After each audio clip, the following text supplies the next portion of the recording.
Messi ভারতে আসছে, কে বলেছে? কেরালার ক্রীড়া প্রতিমন্ত্রী ভি আব্দুর রহিমান। লাগবে কত? মাত্র 100 কোটি রুপি। খেলা কবে? এই বছর অক্টোবরে। গেল 6 মাস ধরে এমন স্বপ্ন আর গাল গল্পে বিভোর ছিল ভারতের ফুটবল প্রেমীরা, কিন্তু দিন শেষে তাদের হাতে ধরা দিল বিরাট শূন্য। ভারত সফরে আসছেন না লিওনেল মেসি, আসছে না তার দল আর্জেন্টিনাও। সফর আয়োজনে প্রয়োজনীয় 100 কোটি রুপি জোগাড়ে ব্যর্থ কেরালা সরকার। এবছর ভারত সফরের কথা ছিল মেসিদের, যেখানে দুটি প্রীতি ম্যাচে অংশ নিত আর্জেন্টিনা, যার একটার ভেন্যু ছিল কোচি। তবে বিশ্ব চ্যাম্পিয়নদের আনা তো আর চারটিখানি কথা নয়। 100 কোটি রুপি বাজেটের 70 কোটি রুপি যে তাদের অংশগ্রহণ ফি। মেসিকে আনতে এই টাকা জোগাড়ে সায়ও দিয়েছিল কেরালা সরকার।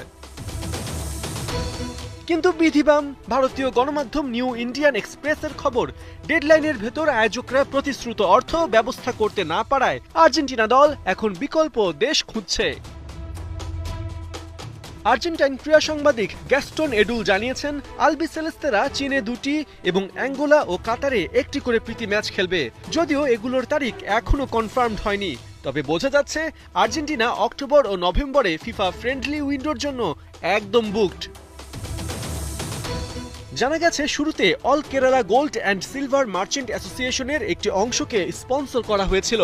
কথা ছিল তারা প্রয়োজনীয় 100 কোটি রুপি নিজেদের অ্যাপ অলপ্যতে পণ্য বিক্রির মাধ্যমে তুলবে, কিন্তু সেই পরিকল্পনা মানুষের দৃষ্টি আকর্ষণে চূড়ান্তভাবে ব্যর্থ হয়।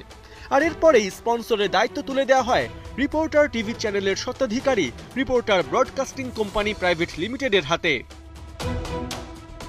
এরই মধ্যে মার্চে এইচএসবিসি ইন্ডিয়া, যারা ভারত ও সিঙ্গাপুরে ফুটবল প্রসারে টিম আর্জেন্টিনার স্পন্সর, জানায় অক্টোবরে ভারত সফরে আসছেন মেসিরা, কিন্তু সেই ব্যাংকও এখন মুখে কুলুপ এঁটেছে। এদিকে এই গোটা বিষয় যার বক্তব্যের পর শুরু হয়েছিল, সেই কেরালার ক্রীড়া প্রতিমন্ত্রী ভি আব্দুর রহিমানকে আর্জেন্টিনা না আসা প্রসঙ্গে প্রশ্ন করলে তিনি জানান, এর উত্তর দেবে স্পন্সর প্রতিষ্ঠান, তার কাছে কোনো জবাবই নেই। পার্থ বণিক, ৭১।